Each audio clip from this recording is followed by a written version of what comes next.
Donc, avant de parler des églises, il faut d'abord connaître l'origine de tout. Oui. L'origine de tout, c'est ce qui est important. Dans l'origine de tout, on va à la source, dans le livre de la Genèse. Dans Genèse chapitre 2, au verset 7, beaucoup de personnes ont dû lire cette version, mais sans toutefois savoir. Dans la traduction Abbé Filion, il est dit que le Seigneur Dieu forma l'homme du limon de la terre. Et la définition du limon, c'est quoi? C'est de la boue noire qu'on voyait tous les ans qui montait à la surface du Nil.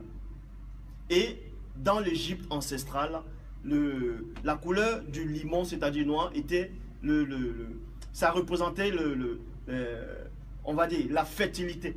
Oui. Donc, comme j'ai dit, pour connaître l'histoire de tout, on va dans la Genèse, parce que quand je vais lire dans Genèse chapitre 3, verset 7, l'homme et la femme, c'est pas Adam et Ève, parce que Adam et Ève, moi je ne les connais pas. Ça, c'est les histoires des Blancs.